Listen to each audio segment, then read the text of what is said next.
Hello, everyone. It's so good to see you. And someone, I believe it was Molly Stats, said, "Hey, Randy, how's Christian?"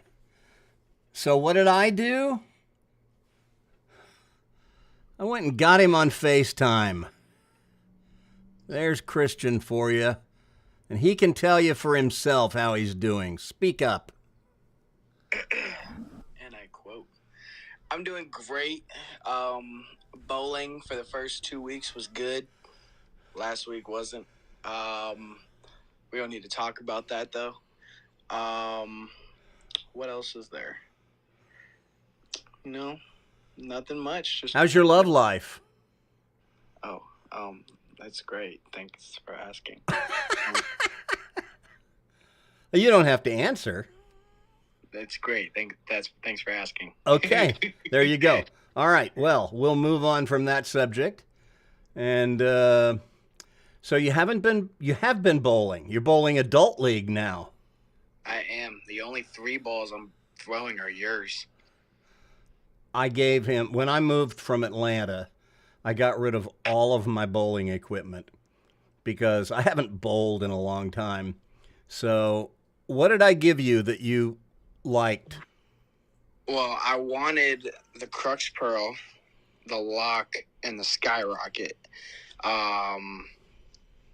Let's see. I loved that Crux Pearl and the Lock. The Skyrocket I didn't use that much.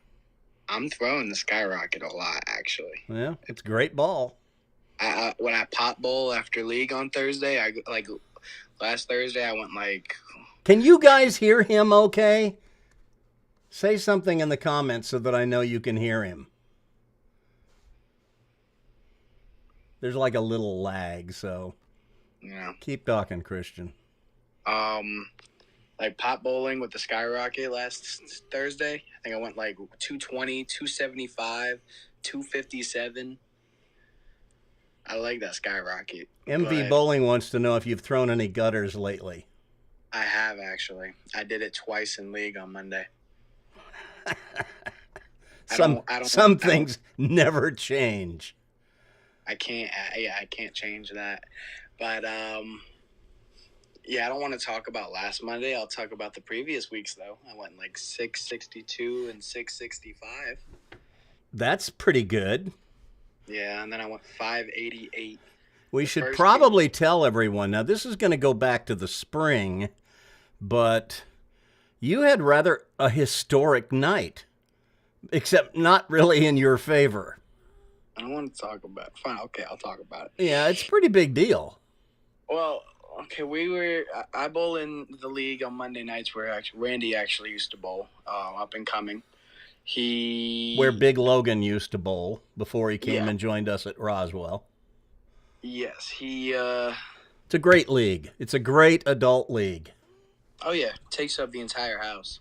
But my arm is getting tired holding this. We're going to wrap you up here pretty soon. We were bowling a team who was probably first or second in the league. And the way that league works is, I don't know if any of you know, it's Peterson points, No, it's not. Yes, it is. That's what they think it is, but that's not Peterson point. It's match point. So player number 1 is bowling against player number 1 on the other team. Player number 2 is bowling against player number 2. And each player who wins his match gets a point.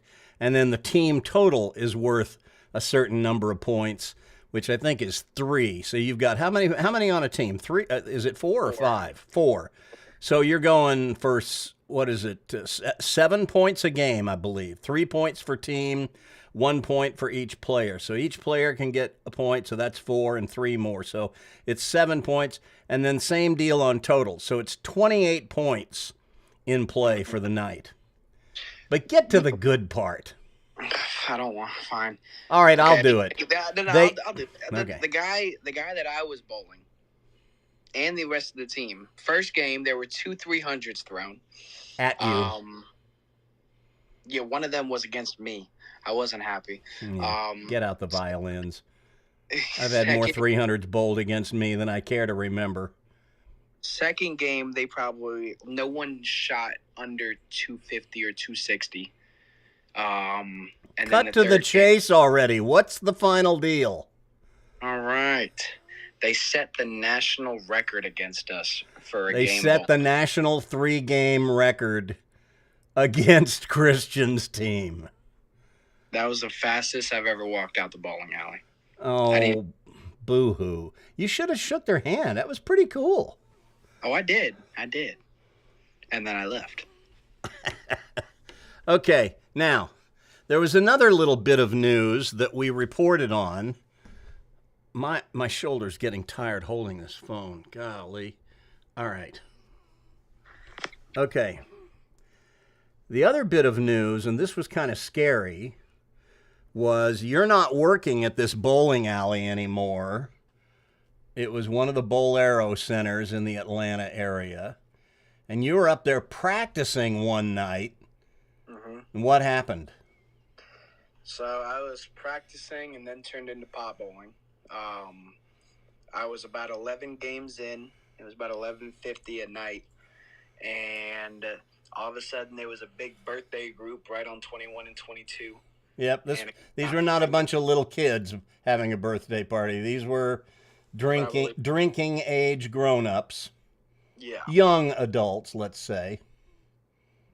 But a guy and a girl started an argument. I guess the girl's best friend or boyfriend stepped in, and other dude was like, he tucked on his pants, showing that he had something on him. A piece, yeah. A weapon. Okay. I didn't know what I could say, and then all of a sudden, I'm looking towards the bar, and I just hear, buck, buck, buck. So then I duck. Everyone that I'm bowling with ducks, and then I'm like, huh? My coworkers are running back on the catwalk, and so are customers. The catwalk meaning the little aisle beside the end pair of lanes to go run behind the pin setters to take shelter. Mm-hmm. So all this happened around 12. Police came. They found about 40 casings in the parking lot. No one got hurt. Incredible. And I didn't.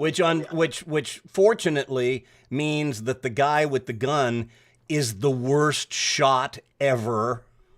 Mm-hmm. I mean, thank God. But yeah, they finally wrapped up around 2:30, letting some of us leave because my car was parked on the right side of the building, front row, and your car didn't get touched. Nope, but. The 2 people that I knew from the center, their cars got hit. And the guy that I was bowling by with, bullets. His car got hit real bad. Oh gosh. Yeah. Well, I told you then, I'll tell you now. I'm glad you were safe and fortunately, got out of there in one piece. And I know that everybody watching feels the same way. It's unfortunate that this kind of stuff happens in this topsy-turvy, upside-down world we live in, where everybody is too angry to work out their problems with words, usually because they're not smart enough. But, I'm just glad you're okay. Thank you. And we love you. Oh, thank you. I love y'all too. Okay, and I'm tired of holding this phone now. My shoulder's getting tired. So I'm going to let you go.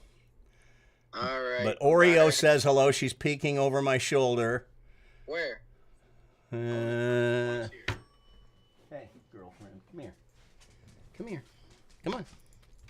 Come up here and say hello to everybody. Oreo says hello, and everybody in the live stream says hello too. I know, I can see it. And yeah, you've got it on where you are. So anyway, you take care of yourself. We're going to let you go, and I'm going to continue on with the live stream. But I just wanted to give them a chance to say hello to you and you to say hello to them. We're glad to see you're all right. Thank you. All right, Bye, Christian, everyone. we'll talk to you later. Say hi to your mom. Hi, Mom. She usually yells back, but she's being quiet this time. All right, we'll talk to you later, brother. All right. Take care. So, there's your Christian moment for you. So, I've got some news that I can share with you. By the way, Molly, thanks for that suggestion. That made this live stream a lot more interesting than it's going to be the rest of the way, because honestly, I'm not that interesting. But anyway, so I have a little bit of news. Some of it is an update on our GoFundMe campaign. Some of it is to just talk about the fact that season 7 of Prodigy Bowlers Tour. Are you believing this? I mean, I'm counting 2020 and 2021. I mean, we didn't do much in those years, but we did have a show in each of those years. So technically, this fall, it's season 7 of Prodigy Bowlers Tour. How about that? Is going to kick off here very soon, our first show of the year. We will be taping on September 11th. That's a Sunday at Olathe Lanes East here in suburban Kansas City in Olathe, Kansas. It's spelled O-L-A-T-H-E. People look at that and they say, Olathe. No, it's Olathe, for those of you who don't live here. But anyway, we're going to be there, and I have some really good news to share. Although we have fallen quite a bit short of the goal in the GoFundMe campaign, I was able to do a little, well, let's just say I got lucky. The camera that I wanted to get, which is the same camera we've been using, Sony doesn't make it anymore, and you won't find any anywhere. I've looked all over, and you can find some used ones, and I almost bought a used one. There was one that was going on sale. A guy had it on eBay, and I waited until like less than a minute left in the auction to put in my bid. And just as I hit send on my offer, the connection got jicky and I missed the deadline. So I didn't get it. But I found an open box one at Best Buy. It's the only camera in the country that was this same camera. And so, crazy. Okay, MV Bowling, I'll get to your question in a minute, but I think you're right. Crazy, but when we got the first camera, it was an open box also at Best Buy. Except that one came with all of the peripherals in the box. Somebody had bought it. You know, they went and shot, I don't know what they shot. They shot their kid at his graduation or something and said, well, we don't need this camera. Returned it to Best Buy, and they gave him his money back, and they sold the camera to me for a huge discount from the price. And I was hoping all along I might find a deal like that, but it didn't look like I was gonna. And then I found one. it was at a store. It was at a Best Buy in Wichita, Kansas, which is about, I really don't know how far that is from Kansas City, about 250 miles. I mean, it's a long drive from here, 200 miles, 250, something like that. So one of the people who, well, the guy that runs the Kansas City Open here, his son happens to live in Wichita. So we did like a FaceTime with him, and he went into the store, and I was able to look at the camera. And I said, you know what? I'm just going to pull the trigger on this. So we got this camera for a lot less than I was expecting to spend on a camera. So we got the camera. And then I found the one and only new tripod, the same tripod I've been using, a company called Me Photo. They discontinued it a couple of years ago. But I found a new one, and that came in this week. I found the same camera bag that I've been using. So that's on order and should be here in another couple of 3 days or so. And so basically we've got everything we had hoped to get for a whole lot less money than I figured that it was going to cost. We've got everything except the platform. Now, if you go back to the earliest episodes of Prodigy, you will find the very first ones were shot with the tripod on the floor. And the problem with those episodes were that anytime somebody walked in front of the camera, it blocked your view.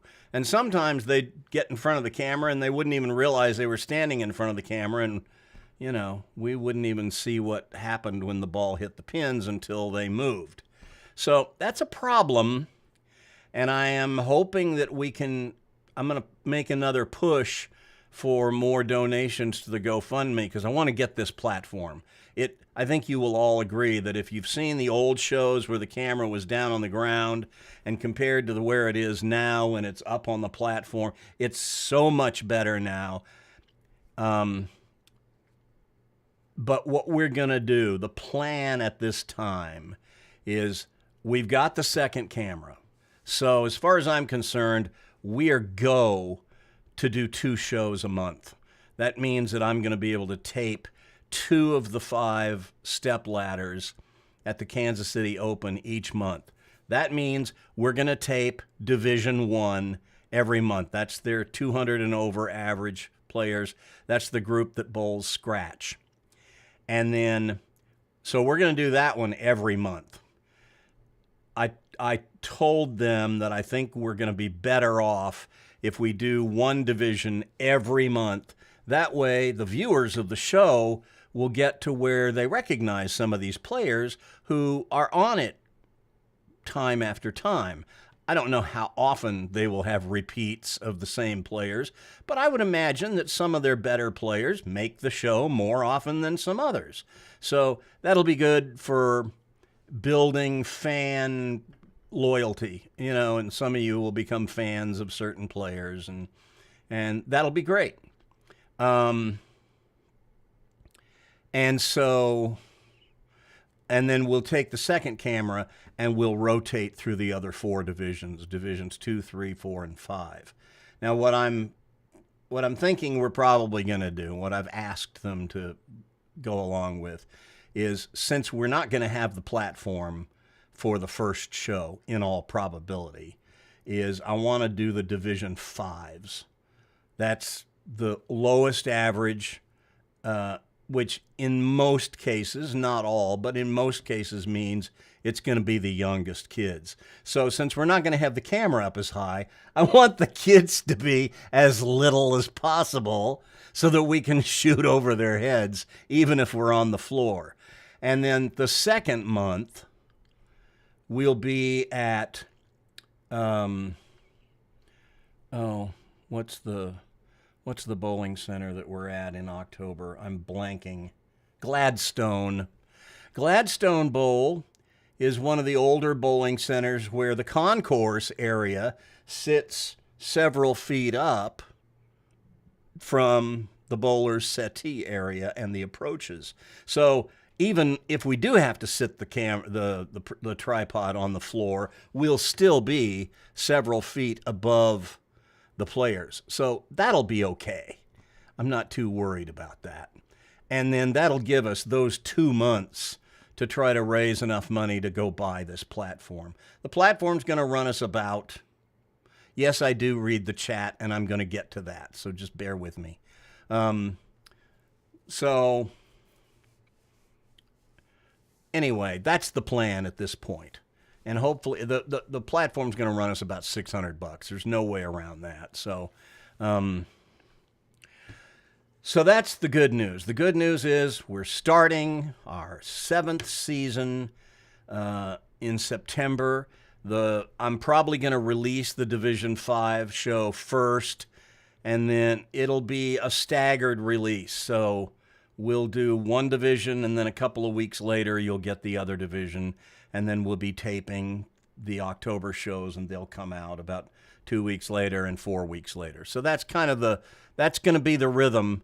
We're also going to do the Kansas City Open does 2 adult youth tournaments each year, and we are going to do those. And when those come up, those are in addition to the tournament they usually do that month. So those months, we'll have a show every week.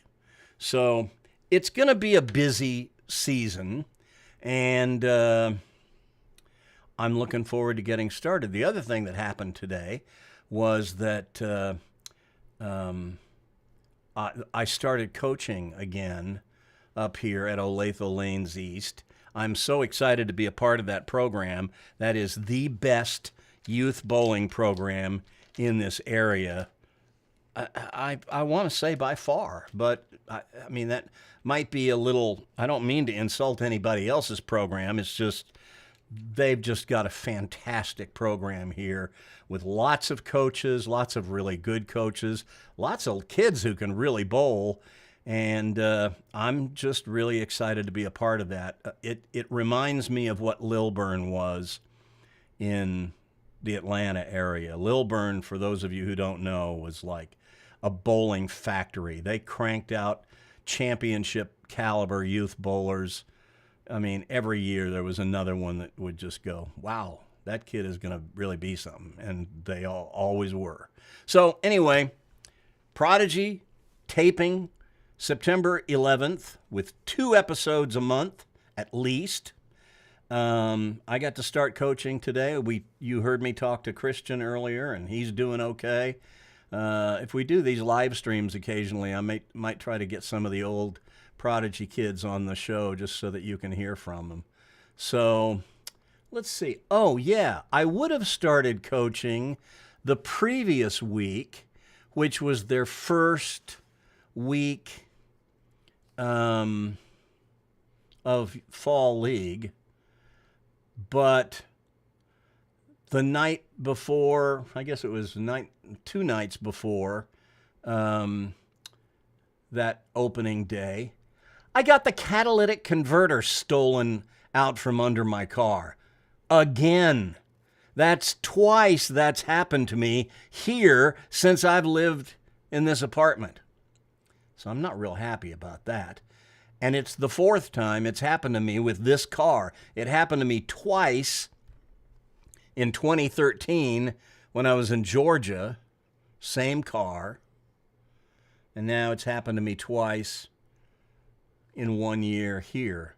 So Channel 2 Action News came out and did a story on me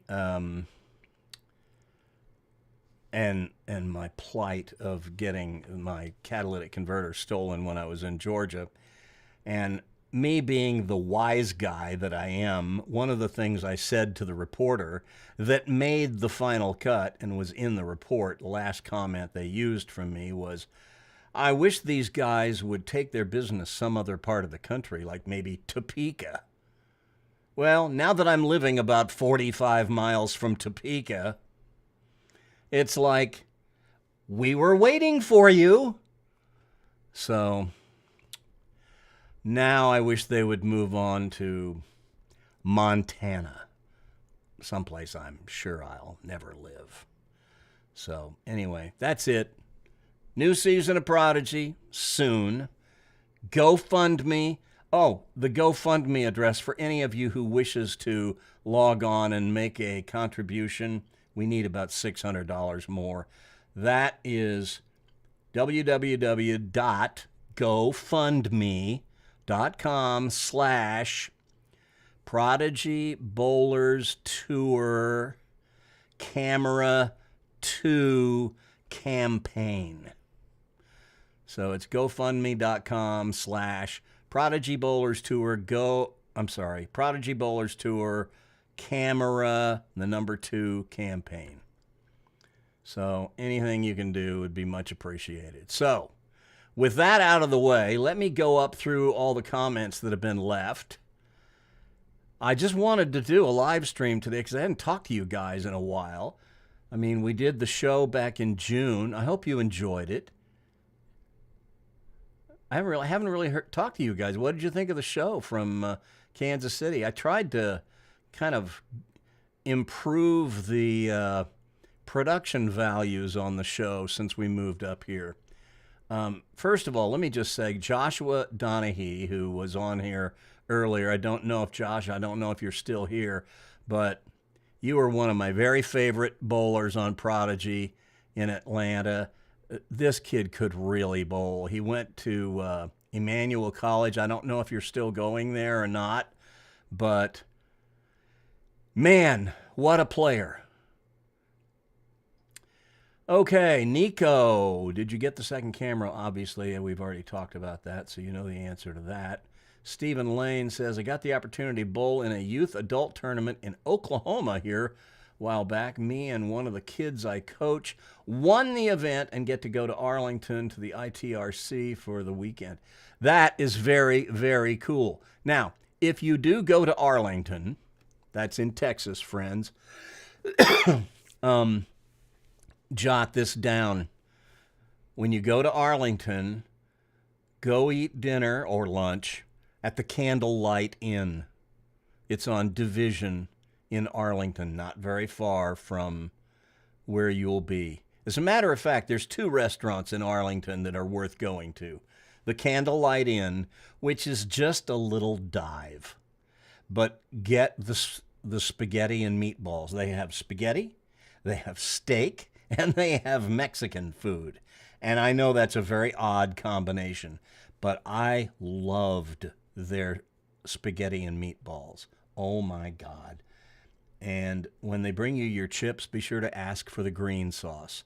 It'll make your eyes pop out of your head.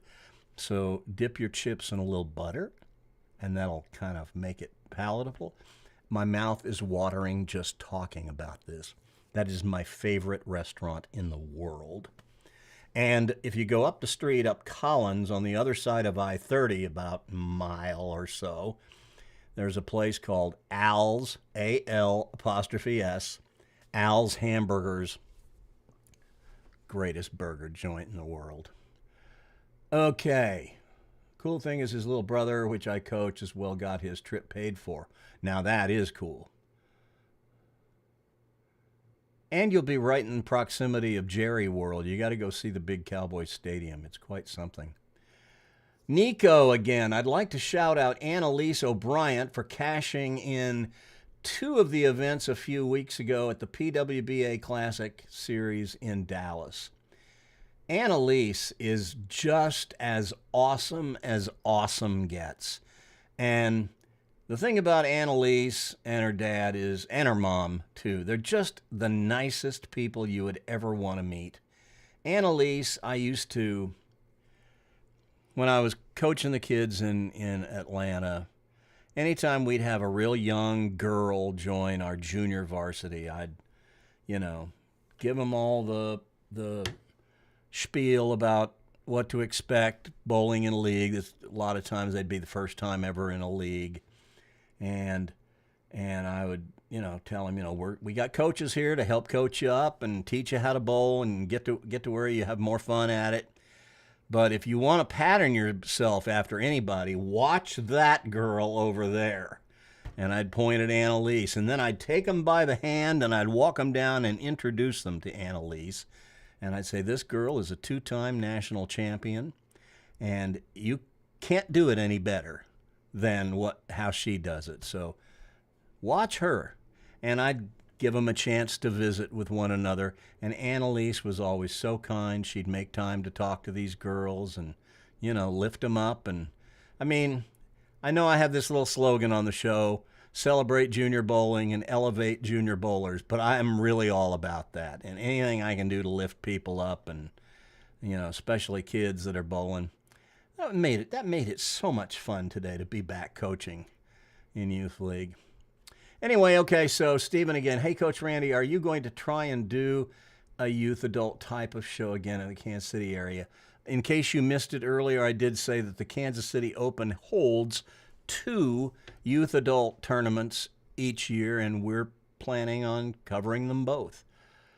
Please announce when. I tell you what, if you want to be in those, my wife's family lives in Topeka, and we might plan a trip up there. Well, go to www.kansascityopen.com, and you want to go to tournament information on the website, and that'll give you the list of all the tournaments that they have planned this year, and 2 of them are adult youth tournaments. Now, what you need to know is, and again, I mentioned this earlier, but in case you missed it, my plan at this time is to cover the Division I every month and one other division. Don't know that we will announce it ahead of time, but I'd like to kind of try to rotate through the other divisions. We may not do them in numerical sequence order. We may skip around. We may not do them the equal number. I mean, we may favor the Division 2s and 3s over the 4s and 5s. I don't know. We may not. It kind of depends. But I would like to give all the kids in all the divisions a chance to be on the show. So here's the deal. If it's an adult youth, I believe, and I'm not part of the Kansas City Open board, so I may be wrong about this, but if memory serves, I believe the division each team is assigned to is based on what division the kid is in. I think that's right. But that may be explained on their website. But anyway, go to kansascityopen.com and you'll find that information. Anyway, okay, so Stephen Lane, if you do come, whether we're doing the division that your youngster is in or not, look me up, say hello, love to meet you. Okay, MV Bowling asks, Randy, how are you doing? I am old and creaky, but I'm okay. I'm hanging in there. Getting older. You don't get faster as you get older, I'm learning. The Taco Cat. Isn't that Jesse? I want to say that's Jesse. Or as one of the Prodigy fans in Fort Worth calls him, Jesse the Body Hamadi. I don't know why I didn't think of that. I wish I had. MB Bowling says hi to Christian. Trayvon, how's it going? It's been a while. Yes, it has. There's an MV Bowling who has a Storm Skyrocket, but I rarely use it. That was my problem. I rarely used it too. Okay, we'll keep scrolling down. Christian is the GOAT. Well, I know he'll love hearing that. Glad you were able to hear him when I was holding him up to the microphone. He looks a lot different. I look a lot different. None of you have commented on my hair growing out, but it's going to keep doing that. Hey, Hunter Moffat. Hunter Moffat in the house. Ladies and gentlemen. Hope you're doing well, and your parents too, and your sister, your beautiful young sister. DM King. Still remember when Christian bowled a 254 and lost the match by 46 pins. Believe me, he still remembers it too. He shot 254 and didn't get a whiff. Oh, gosh. Hey, it's Mikey, Pin Wizard 300. Ladies and gentlemen, Mikey in the house. We got at least 3 former Prodigy, not former, they are Prodigy kids, or as I call them, members of the PBAA, Prodigy Bowlers Across America. Okay, are there any good questions here? Haven't been bowling as much. I want to now, but I'm doing well. Mikey, it is so good to hear from you. You and your family were always so kind to me. Please tell your mom and dad I said hello, and your brother. You know, this is a really good, solid family, folks.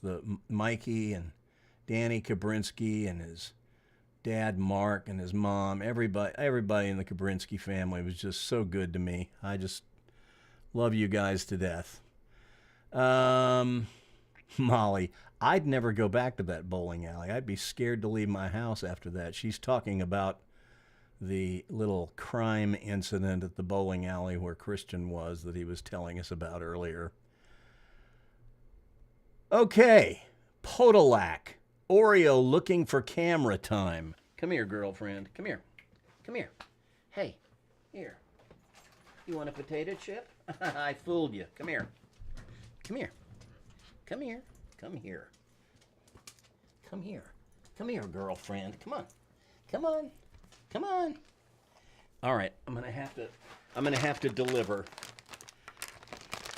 something we have here that you probably don't have there.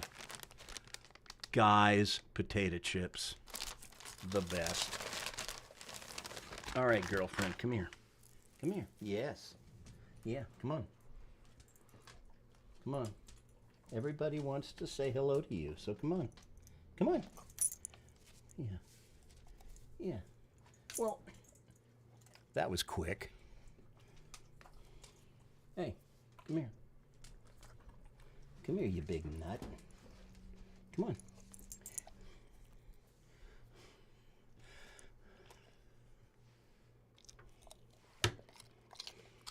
She's such a good girl.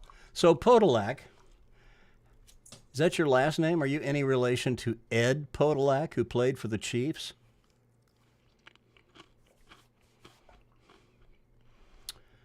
Okay, what else do we have here?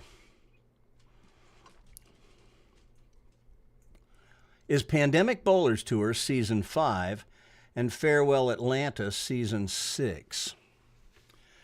Well, let's see here. 2016-17 was Season 1. 2017-18 was Season 2. 2018-19 was Season 3. 2019-2020 was Season 4. So, yeah, I guess Season 5, some of those Pandemic Bowlers Tour episodes probably were Season 5. And then the Farewell Atlanta was Season 6. It wasn't much of a season, was it? We only did one show. But, you know, it's Season 7 now. That's the number I'm going with, and I'm sticking with it. Okay, Southwest Air Fan, your camera is higher quality than mine. I use a Canon SX530HS. I have to tell you that I am not really big time into keeping up with all of the model numbers of all the different cameras. I know plenty of people who are, and my little pea brain just won't hold all that information. I have a Canon 7D 35 millimeter digital camera that will shoot video, and it actually shoots pretty good looking video. The very first episode of Prodigy, dated September, I want to say 17th. I think that's right. September 17th, 2016 was shot on that Canon. The problem with shooting with a DSLR is that after about 15 minutes, they shut off. And that's the problem if you're shooting matches of bowling that roll longer than that. There's nothing you can do about it. So that's why then we started shooting with the iPhone. The first, gosh, almost the whole first season of Prodigy was shot with an iPhone. I can't remember. Maybe an iPhone 7 or 6. I think it might have been a 6. But, looked pretty good. I know a couple of times people came out to watch us shoot the show, and they saw my little iPhone on the tripod, and they said, "What? Are you kidding? The show is shot with an iPhone?" But it didn't look great, but it was all right. Nico, I remember when you put the camera on the table and in satire, I don't know what that word is, and it was like an earthquake and people got out of the chair connected to the table. Yeah, so here's the deal. There are a couple of bowling centers that we're going to be going to that have that Brunswick seating. And actually, I heard somebody refer to that seating. He calls it, he's in the bowling business. I'm not going to reveal who he is because I don't want him to take any ire from anybody for this, but he refers to that seating. We had it at Bolero Roswell before they remodeled. It's in a lot of Brunswick houses, those seats that are connected to the tables or back behind where you have the long row of counters and the seats actually are connected to the counters. We set the tripod up on that to try to get a little higher before we had our platform. It did get us higher. It did look better. But what I learned is those counters and those contraptions are not all that stable, because every time somebody sat down or got up from one of the chairs that was connected to it, the camera would... Yes, it looked on the show like we were experiencing an earthquake. But this guy refers to that seating, he calls it Taco Bell seating, which I found rather amusing. But yeah, if you've ever been in a bowling center that has that seating, you'll know what I'm talking about. The Taco Bell seating. Rhonda Sweet says, "Please make more Prodigy Bowlers Tour videos. I watch you all the time." Spelled tick me, whatever that means. Yeah, well, we're going to do that. We're going to do 2 a month at least. And I'm also planning on getting a new computer. I have been kind of limping along with a little Mac Mini for the last almost 2 years. And it doesn't have very much memory. It's only got like 8 gig of memory. And it just barely handles producing these Prodigy shows. And the last Prodigy show I produced with it, it must have shut down like 200 times. The Mac didn't shut down, but the program I was using did, because I just don't have enough memory to do that kind of work on it. But I'm going to be getting a new one. I'm going to get a Mac Studio here pretty soon. And when that happens, we will be golden for doing more episodes of Prodigy. Nico. By the way, Nico, thank you for stepping up and posting some important Prodigy updates of the kids at Junior Gold when Facebook had me in Facebook jail for some of the things that I posted. I get a little bit out of control on Facebook sometimes. Okay, Dakota, hello, back at you. QXI asking if he bowled in college and we don't know who you're talking about.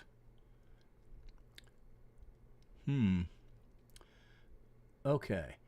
Loved the KCO show. Southwest Air fan says, loved the KCO show. Great bowlers. Aren't they? Aren't they just fantastic? The one big surprise I had at the June event that we did, I had gone to their event the month before in May because I just kind of wanted to scope them out and, see how they run their tournaments and that kind of thing. And that month, we were at a bowling center in Blue Springs, Missouri, which is clear on the other side of town. And there's a really nice bowling center called Lunar Bowl. The whole bowling center, the masking units had like big moons on them, and it had that whole blue moon kind of vibe to it. They had moon graphics it was really cool.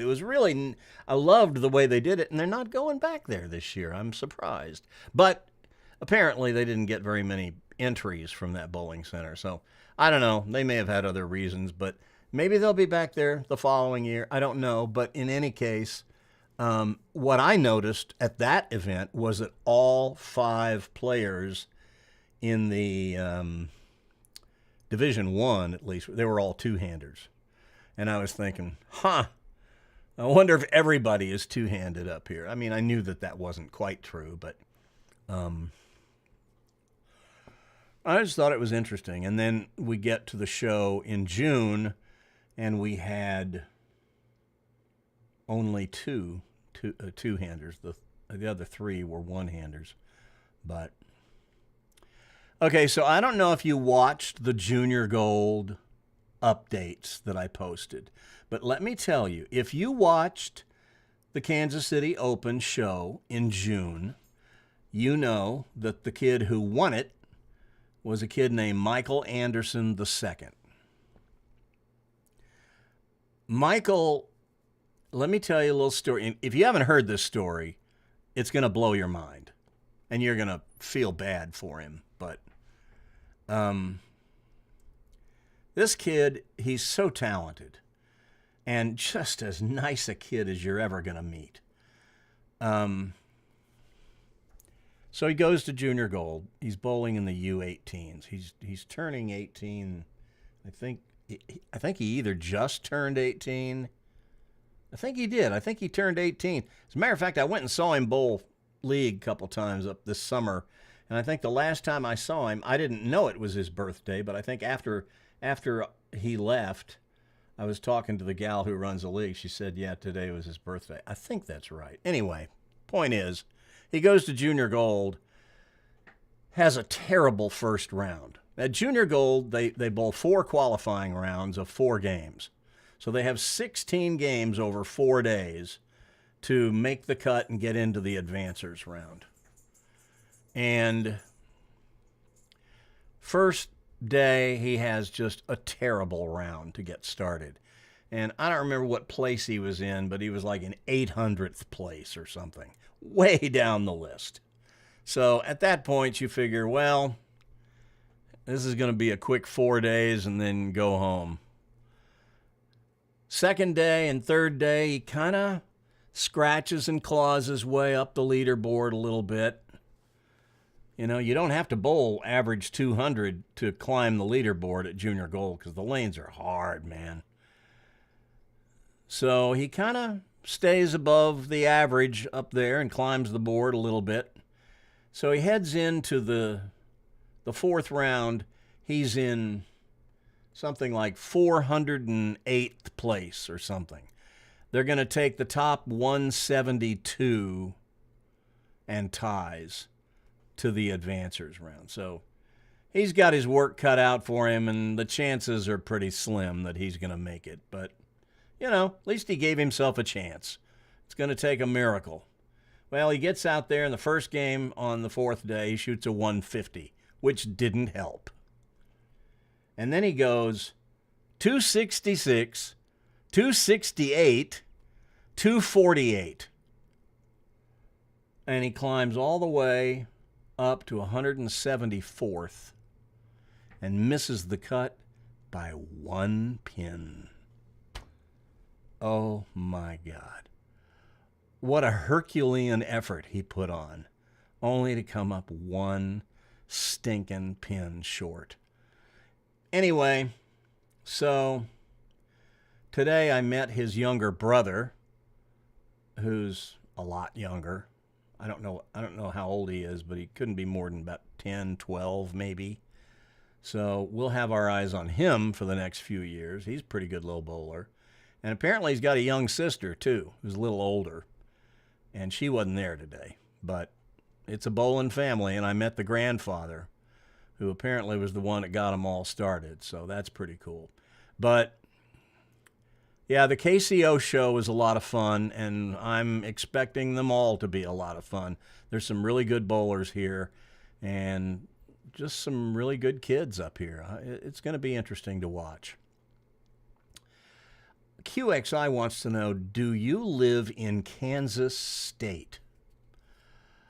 Well, yes, I do. I live in Overland Park, Kansas, which, for those of you who've been around for a while, would know used to be an annual stop on the PBA Tour when they used to hold the King Louis Open. King Louis West lanes over on Metcalf at 87th Street. The building is still there. It's not a bowling alley anymore. It's now the Overland. It's the Johnson County Culture and Arts Center. And apparently they've got a section devoted to bowling because King Louis bowling centers were a big deal in Kansas City until they all went out of business. But yes, I live in Overland Park, which is right next to Olathe. So that's why I'm glad that I'm coaching over at Olathe Lanes East. Joshua Donahue just graduated. I'm old now. Yeah, right. Well, congratulations for graduating.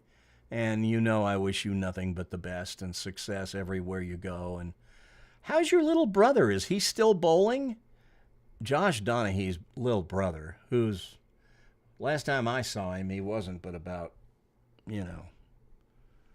yay high.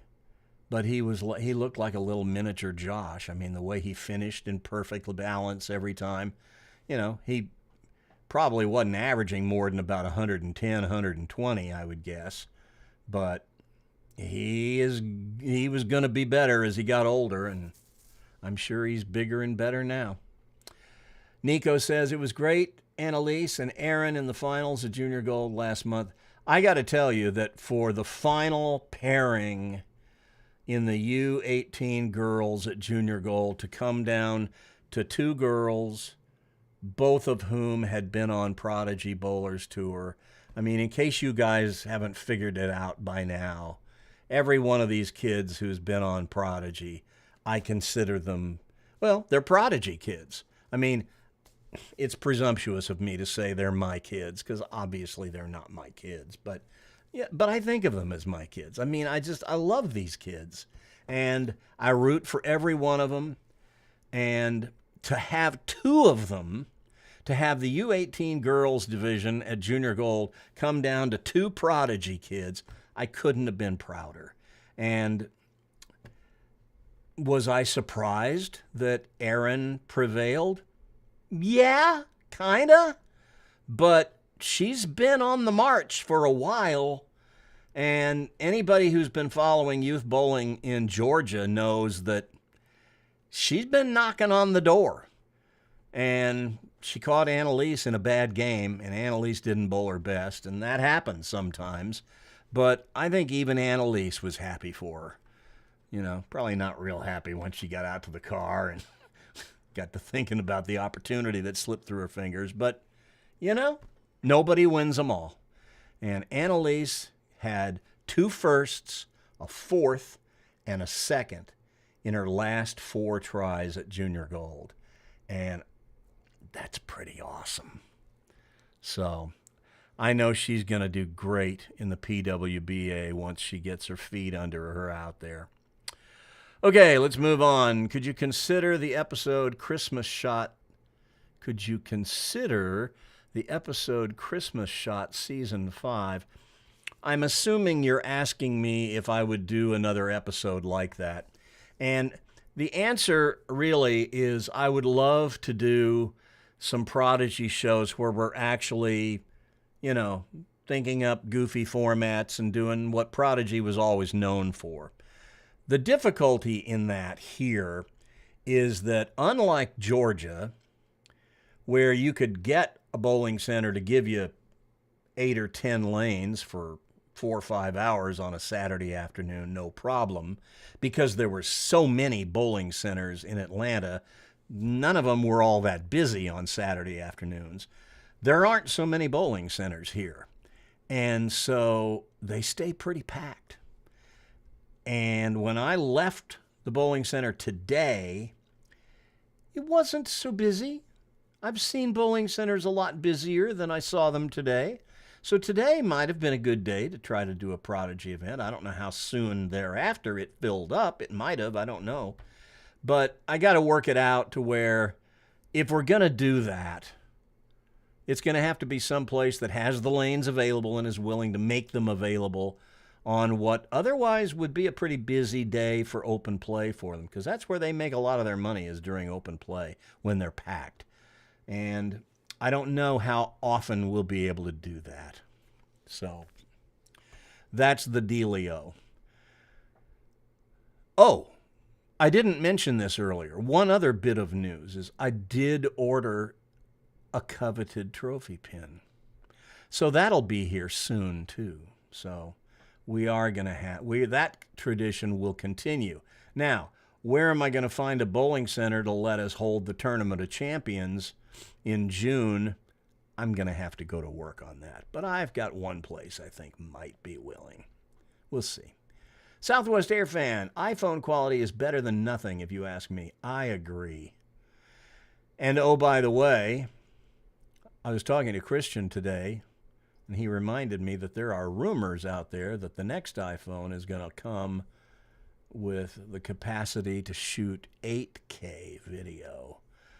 Now, when the lens is that big, I don't know how great it'll be, but be interesting to find out, wouldn't it?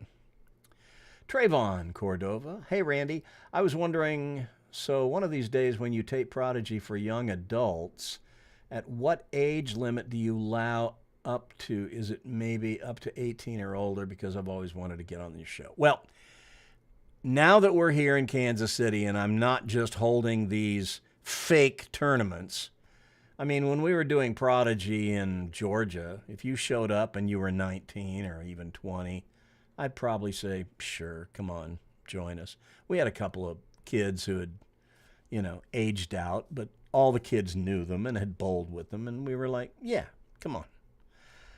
It's a little different here because we're not doing our own tournaments. We're covering the Kansas City Open, and they do have rules.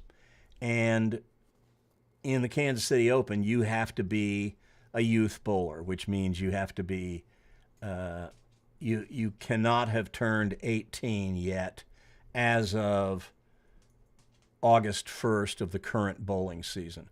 August 1st is the first day of the bowling season. So if you haven't turned 18 yet, then you can bowl. If you have, they're not going to let you enter. Unless you enter as an adult in their adult youth tournament. You'll have to find a youth to bowl with you, but maybe you can find a youth to bowl with you and you bowl as the adult if you're older. You can do that. But never got to, thanks to the pandemic ruining everything. Boy, isn't that the truth. Mikey Kaprinsky, how you been doing, Coach? Thank you for asking, Mikey. And, up to this point, I've managed to avoid the plague. And I'm doing okay. I'm loving being here in Kansas City, and feels like home. It is home. Christian, doesn't bowling college right? That's what they were. Oh, Christian doesn't bowl college. He's not going to college. He's not interested. Storm says, "Hey Randy, how you doing?" I've answered that already enough. Not that many people really care how I'm doing, but thanks for asking. I'm doing all right. Nico, I meant Christian shot a few episodes for you in 2020. Good, we considered that season 5. He sure did. And those U-Tour events, Christian taped all of those on his phone. So, Chaz Clorox going to a game at Arrowhead this year? Boy, I would love to. I haven't ruled it out. I don't have season tickets. We lost Len Dawson a few days ago, and Len Dawson was my first sports idol. Well, I guess technically my first sports idol was probably Dick Weber, because I was a bowling fan long before I was a football fan. But my first, what most people considers a real sport, I mean, I consider bowling a real sport, don't get me wrong, but, sports that are played outdoors, let's put it that way. Len Dawson was my first sports idol, my first sports hero. And he's the reason I became a football fan. He's the reason I became a Chiefs fan. The first game I ever intentionally sat down to watch was the 1966 American Football League championship game between the Chiefs and the Buffalo Bills, which the Chiefs won 31-7 for the chance to go on to what would become known as Super Bowl I. And when he passed away this week, we knew this was coming because he entered hospice care a couple of weeks earlier, so it didn't come as a surprise, but it was very sad, and the town has just showed out all over the place for him. In fact, I'm probably going to go down to Union Station this weekend where they've got a tribute to Len Dawson set up, and there's a book you can sign, a message you can leave for his family, and I'd kind of like to do that because Lenny was kind of a big deal here. He not only delivered the first Super Bowl championship to this city and was the MVP of Super Bowl IV, but even while he was still playing, he was the sports anchor on Channel 9, the ABC affiliate here in town, and he kept doing that right up until about 2005 or so. 2009, I think, is when he retired. So he was on TV 5 nights a week here for all those years. I mean, they love him here. And so it's been sad, but 87 years old. He lived a great life. Okay, let's move on here. We got a few left. I've changed the channel name a few times, but it's Brendan Doherty here. Okay. All right, you can do that. Paul Phillips, Miss Prodigy Bowling broadcast. Loved watching all the kids progress and growth over the years. Well, Paul, we're still doing the shows, and the season starts. We're going to film our first 2 episodes in one day on September 11th, and then those 2 episodes will be released staggered a couple of weeks apart. So they'll be released, the first one will come probably 10 or 14 days after the 11th, and then the next one will come 10 or 14 days after that. So I'm going to try to stagger it so that we get 2 episodes a month, half a month apart.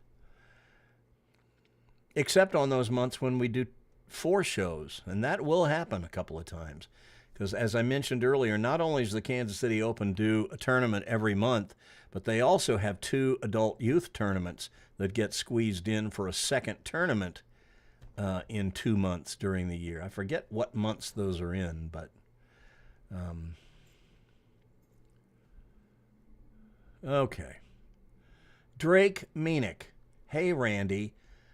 Someone pushed someone on a wheelchair into a fire and turned into Hot Wheels. Well, I hope that was a joke. Not a very funny one, I must say. But that would be terrible if someone did that. All right, I got nothing to add. I'll just recap what I signed on to tell you about. We are taping our first Prodigy episode on September 11th. We will tape 2 divisions of the Kansas City Open that day, Division 1 and probably Division 5.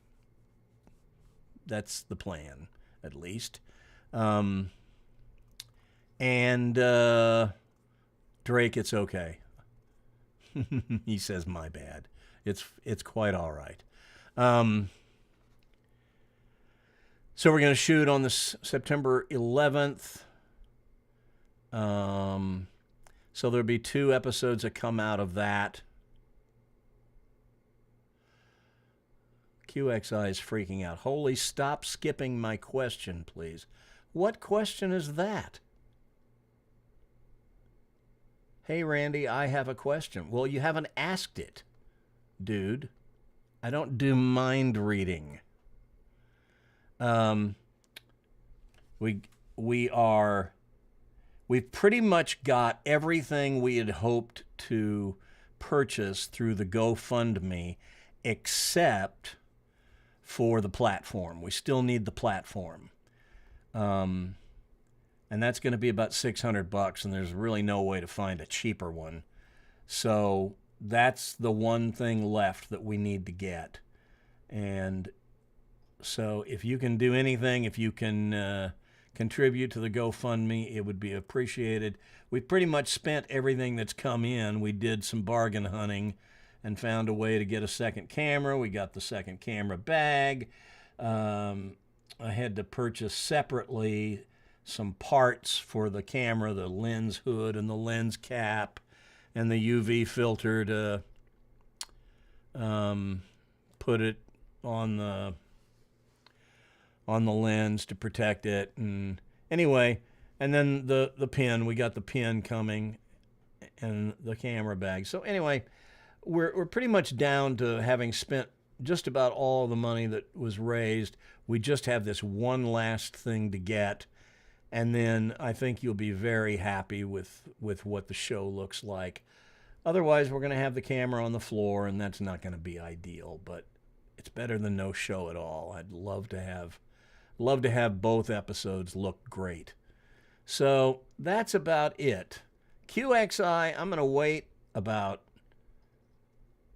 half a minute here for you to ask your stinking question that you say I keep skipping over. I don't know what you're referring to. Do you live in Kansas State? I've already answered that question. Did he bowl in college? I've already answered that question. Does he read the chat? Yes, I've answered that question. I think you're just being a pill, QXI. That's what I think.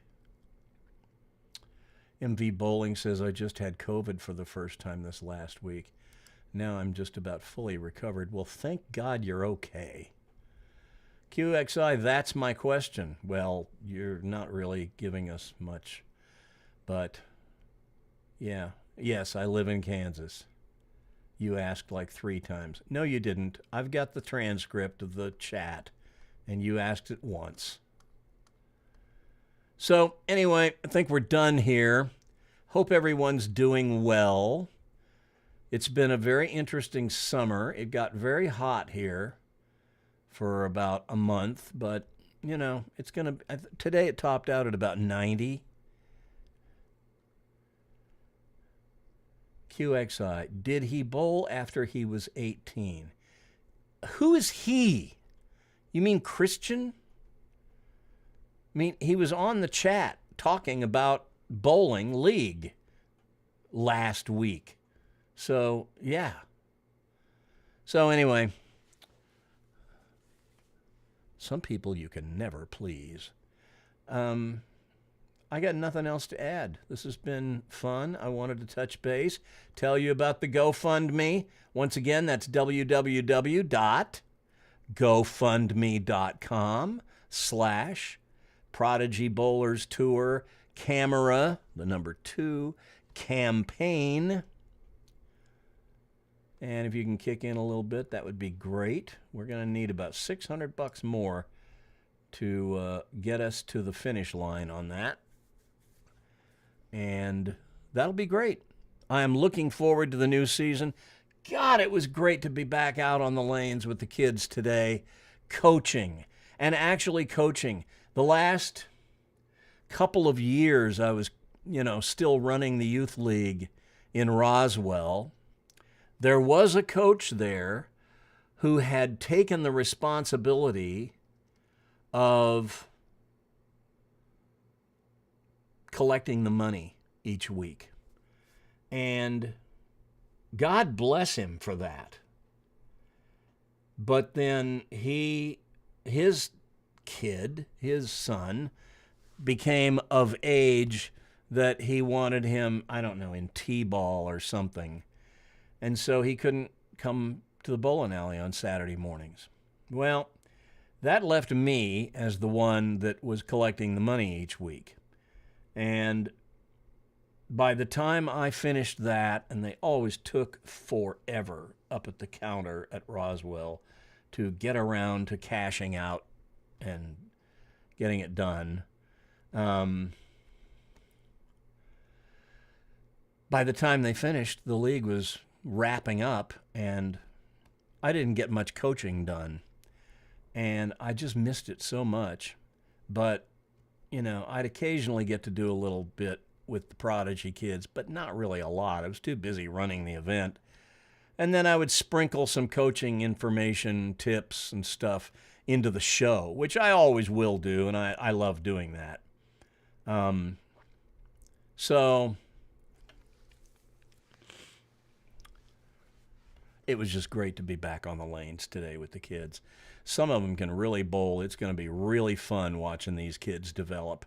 They've got some great coaches down there already, and, if I can help them a little more, that's even better. Okay, we've had a few more comments come in. I'm going to try to hit them real quick. Nico and QXY also from St. Louis.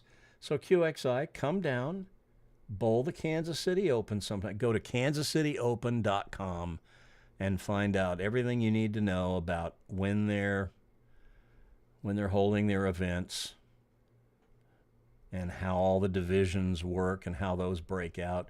I can't guarantee you'll be in the divisions that we're covering. We'll do the Division 1 every month, and then the other show will be kind of a rotating between the other divisions. But we may or may not do them in order, so there's no telling. I can't help you there. But I wonder what the Youth League has been like in Roswell this past year or two. Well, I can tell you a little bit about that. Because just before I left, I did get persuaded by a friend who wanted some lessons, and she got me to come down and give her some lessons. If you watched our final Atlanta show, the one called Farewell Atlanta, that show begins with a slide on screen of Michael Hendrick, who had been a youth bowler in our program in Georgia. And apparently on Thanksgiving Day last year, Michael died. And it was very sad. Those kinds of things you just don't expect. I mean, he was, 21 or something, 22 maybe. I mean, that stuff just shouldn't happen. But, and his grandmother, the lady who wanted the lesson from me, she was just devastated. But I had given her a couple of lessons just before I left up there, and she wanted to meet down at the bowling alley on a Saturday morning. So I was down there. They had moved the league to later in the day, I think it was early afternoon, 1 or noon maybe. And so I caught up with them, and I saw some of the kids bowling. They had a couple of new ones. You saw both of them that I thought were pretty good little bowlers on our Farewell Atlanta show. One's name was Lane Cepeda, who, unfortunately for Lane, was the first one eliminated in our single ball elimination. but he was better bowler than that. And the other one was this kid named Ty Carter. Now, Ty, I think he's got just tons of potential. He's going to be something. And he left the program there. And frankly, I think he left partly at my recommendation because I thought he was too good to be bowling in that league. He needed to be someplace where there'd be some competition, and just nobody left there. I mean, they've got the two best bowlers they have there, and I shouldn't say there's nobody there because that's not true. They've got a few good bowlers there. They got John Schlitch still. They got Josh Greenberg, and they've got Samuel Anderson. Samuel's birthday, I think, is today. He just turned 12. You only saw him on the show once or twice, but he's going to be a pretty good little bowler. But that's it. They don't really have anybody else. I mean, there's some really nice kids, some really nice families, but not any great potential that I saw. Now, they may have added more, I don't know, but the league was just so much smaller. Ever since the pandemic hit and everybody scattered to the wind, the best bowlers in the program went over to Cherokee Lanes in Canton, and then I think they may have scattered to the wind now, and a lot of the bowlers, because the guy that was coaching them over there left, and now he's back over at Stars and Strikes in Woodstock, so I think most of the kids are over there now. So, anyway, all right. Mikey, MV Bowling, I've been back there a couple times. The league has shrunk in size a good bit. Yes, it has. The last time I was there, they didn't have more than about 10 or 15 kids. It was really sad.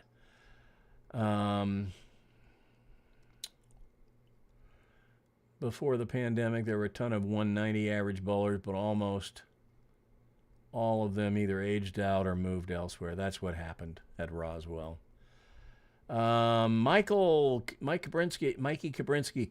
I caught up with Nolan, and Nick Gilbert. Nick Gilbert is a guy I tried to get on Prodigy many, many times. I think he was on the show once or twice.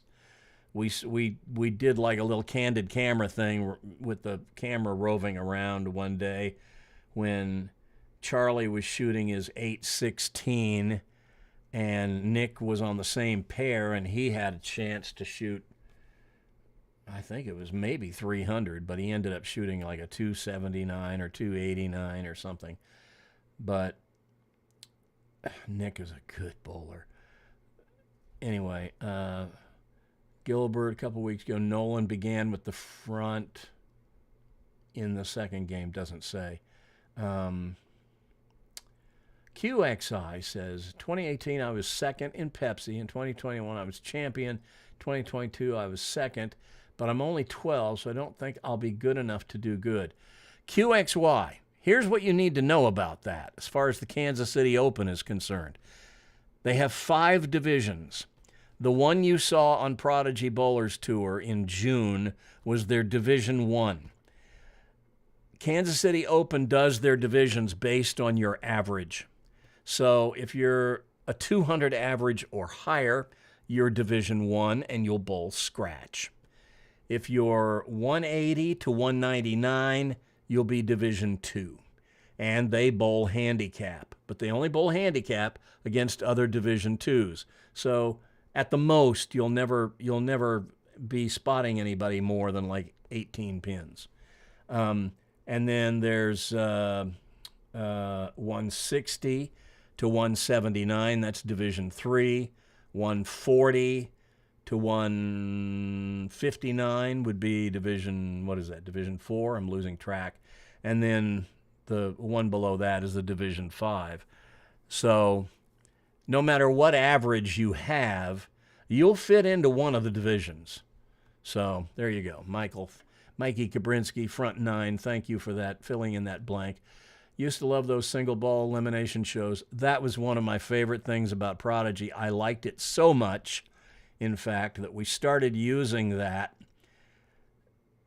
Well, you were gone by this time, Mikey, but We were still doing the 2-game qualifier, but rather than just telling everybody who didn't make the cut, "Good day, see you later, try again next week," what we did was we just had the top 4 advance to the step ladder, and that 5th spot went to, we'd take the rest of the kids, or maybe the next 5 kids, or however many, we could do.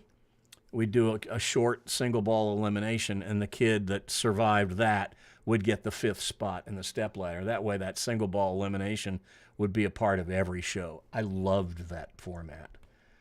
I remember the first time we did it, and you won.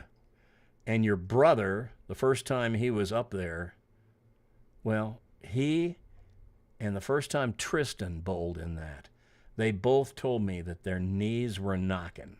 And I loved putting you guys in that kind of situation where you'd be nervous and scared and felt the pressure. Because if you can bowl under pressure, you can bowl. Okay, Carter Hone, I guess. Who left? I just got my earbud in. Well, we're kind of winding down now. I thought I was about done with this thing, and now it's kind of going on. Nico, remember when Nolan fouled going for a 300? How could I forget? My God. He actually got the 11th strike, but he fouled.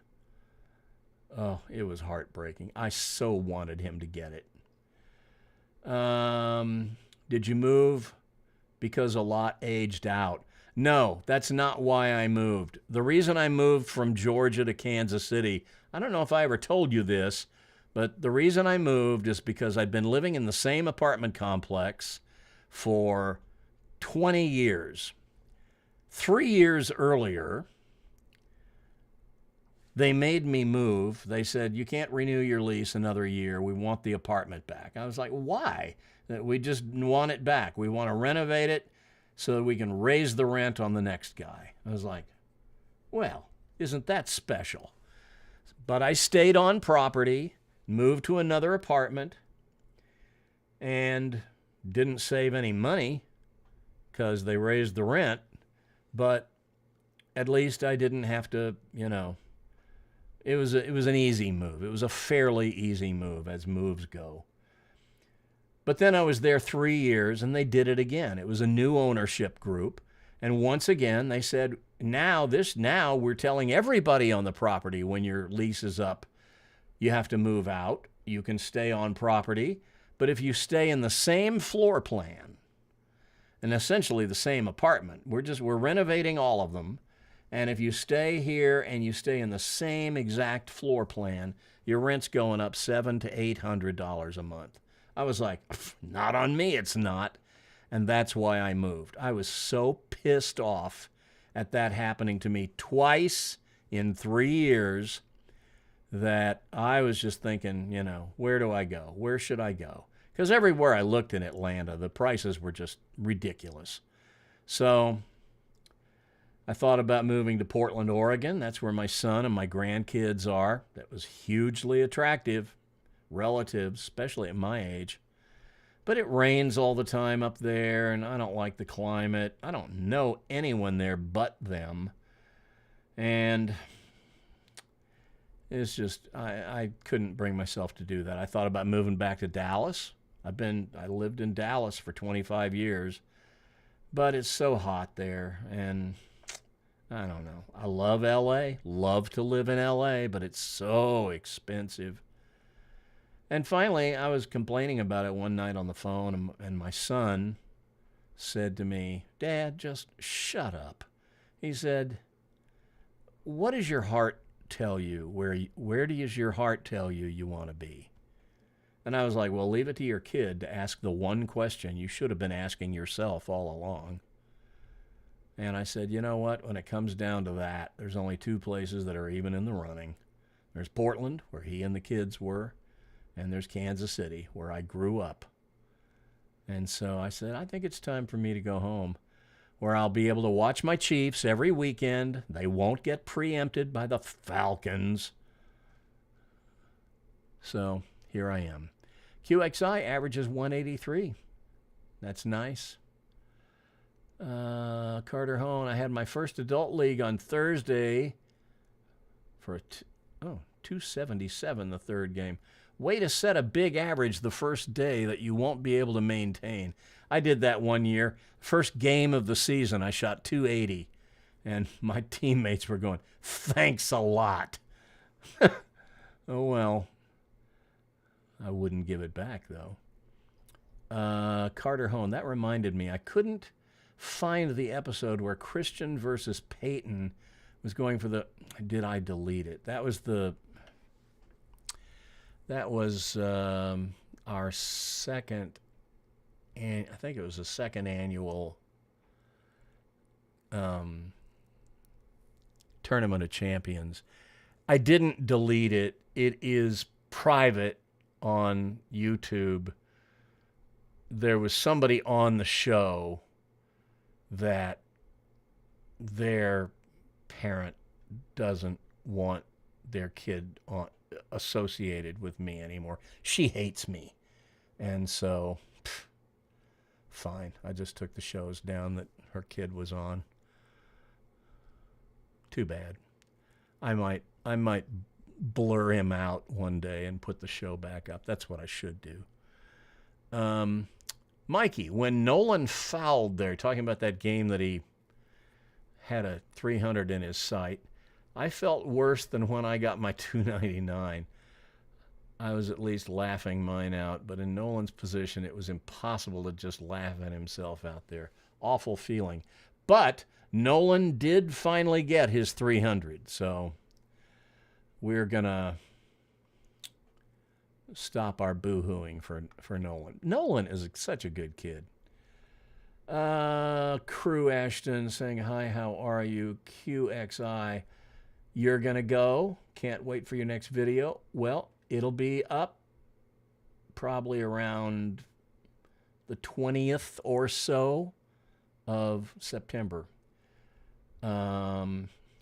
Nico saying it's unlisted in the playlist. You know more about Prodigy than I do. I need to hire you, man. You are all over it. Yes, that was such a tough episode.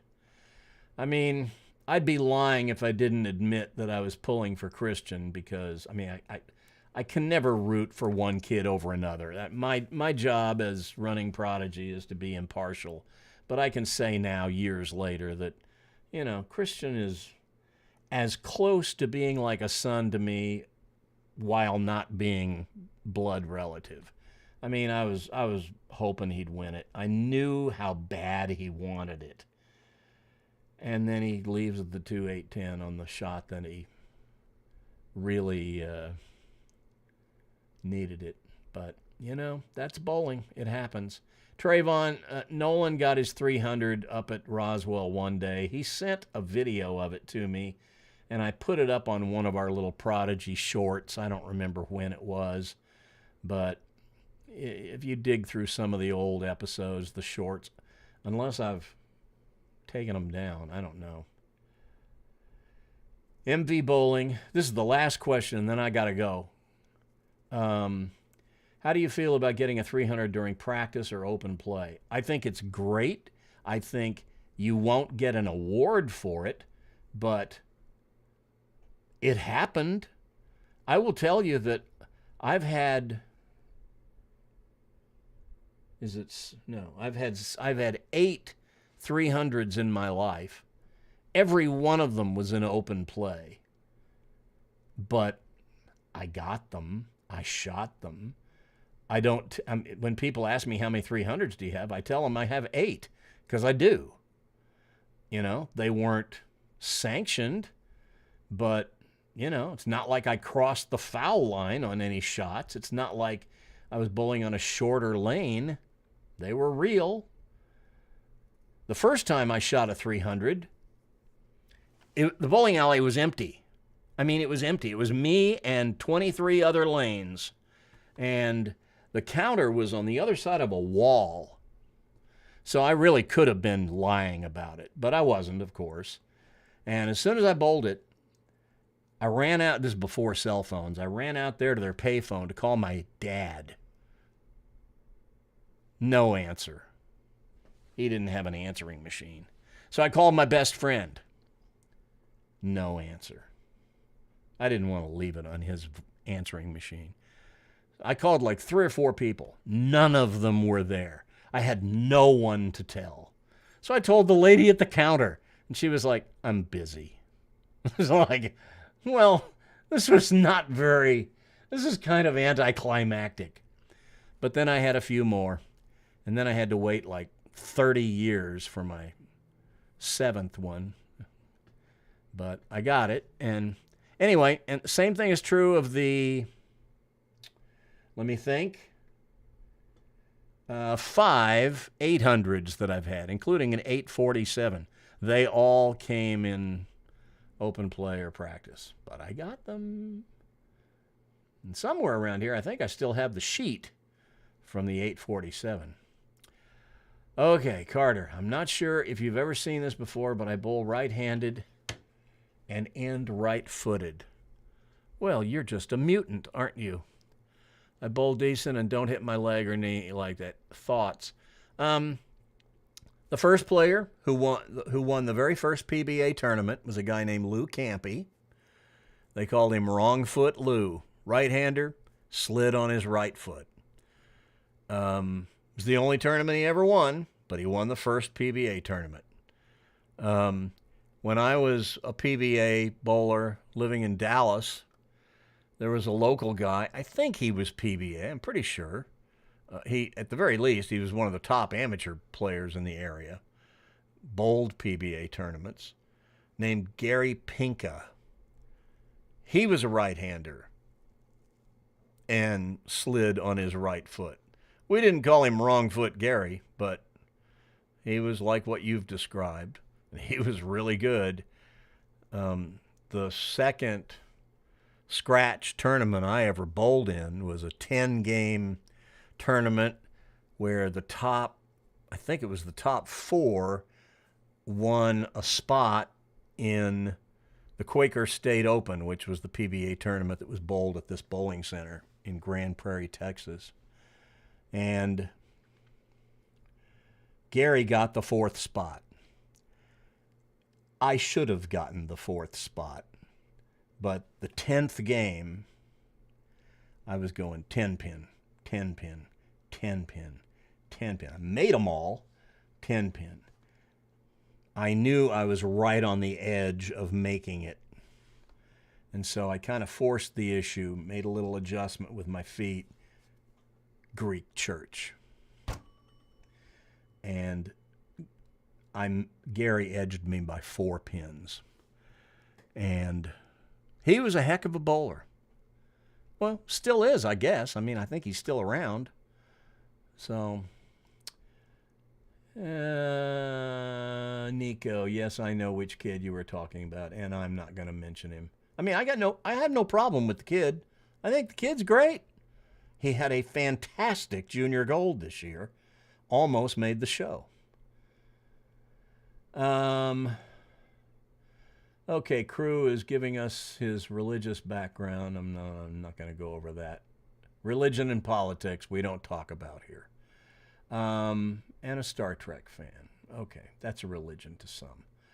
One time there was a guy open bowling on a pair to the left of me. He had the front 9 or 10, but after the 9th or 10th ball, he aimed for the 10 pin instead of going for the 300, and I was puzzled.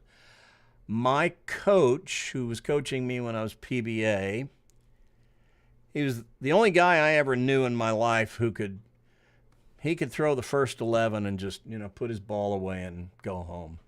He just didn't care. Okay, we're done here. I've covered more than I expected to cover. Prodigy, taping September 11th.